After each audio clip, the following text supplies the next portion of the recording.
This is not science fiction. It is the next chapter for the Philippine Navy.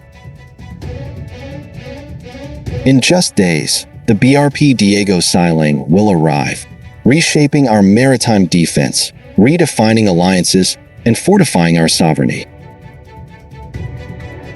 Stay with me until the end to unravel how this single ship embodies our modernization dreams, our strategic pivot in Horizon 3, and our resolve in the face of rising regional threats. Welcome back to Pinoy Guard, where we bring you in-depth analysis on the Philippine military, South China Sea tensions, and the future of our nation's defense. Before we speak of steel and missiles, we must first speak of the name. Diego Silang was a revolutionary leader of the 1700s. He rose against Spanish colonial rule in Ilocos, demanding independence, justice, and freedom for his people. He was betrayed, assassinated, yet never forgotten. Now, centuries later, his name once again sails under the Philippine flag. But this time, Diego Silang's fight continues not on land, but across the vast, contested waters of the West Philippine Sea. His name will cut across ways where sovereignty is tested, where freedom of navigation is challenged, and where our nation's resolve must be proven. The story of BRP Diego Silang begins in December 2021.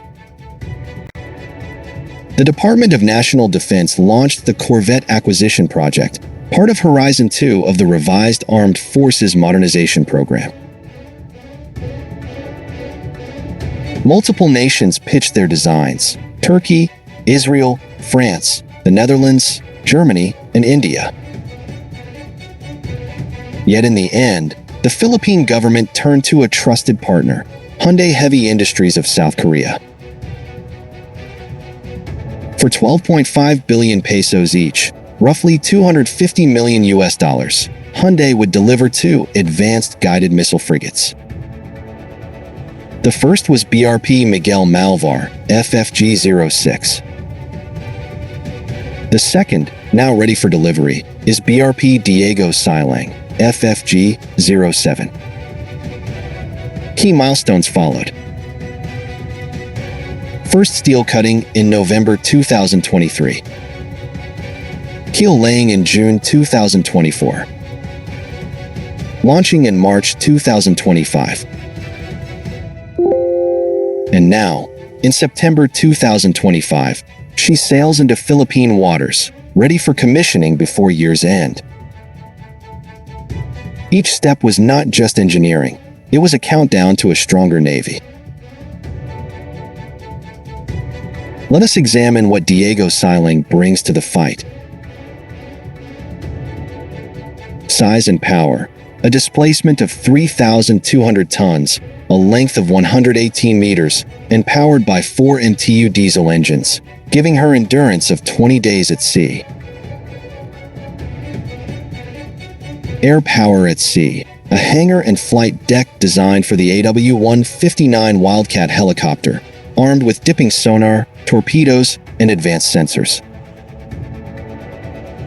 Weapons: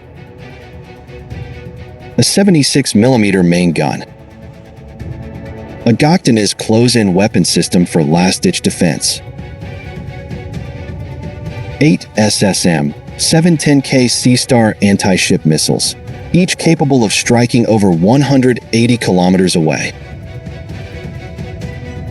16 vertical launch cells for VL Mica surface-to-air missiles, ready to shield the fleet against hostile aircraft and incoming missiles, 2 triple torpedo launchers armed with Blue Shark torpedoes.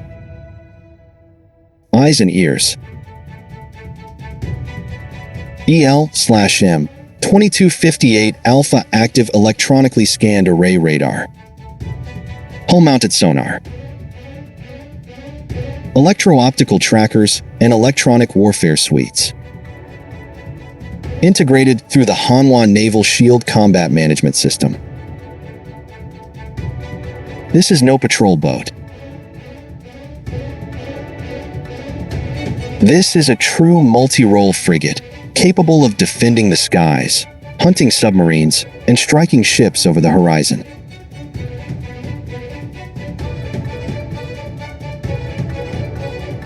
To understand the importance of Diego Silang, we must compare her with the earlier Jose Rizal-class frigates delivered in 2020. The Rizal class was described as fitted for but not with, designed with space for advanced systems, but delivered without vertical launch systems or close-in weapon systems installed. They represented progress, but also compromise.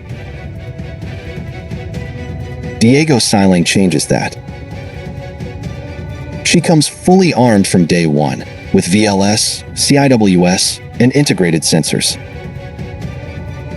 At 3,200 tons, she is heavier, tougher, and more capable than the Rizal class. This leap marks the transition of our Navy from symbolic modernization to genuine combat readiness. Diego Silang is not an endpoint, it is a stepping stone. Under Rehorizon 3, the Armed Forces of the Philippines aims to move beyond acquisitions into self-reliance.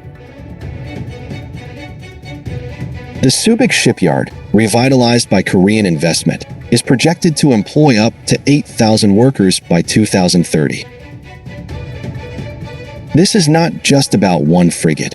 It is about the birth of a Philippine naval industry capable of maintenance, repair, and even future construction. Imagine the horizon. After corvettes, could destroyers or submarines be next? Diego Silang represents not just what we have now, but what we may yet build. Modern war is never fought alone. Earlier this year, her sister ship Miguel Malvar trained alongside the Japanese destroyer JS Takanami and United States Navy vessels in anti-submarine drills. The lessons learned will now extend to Diego Silang, making her not only a national asset, but also a partner in multilateral defense. With Link P and modern data systems, she can share a common picture of the battlefield, integrating with allies in real time. In the West Philippine Sea, this means Philippine ships will no longer fight blind. But make no mistake, Diego Silang was not built for parades. She was built for contested waters,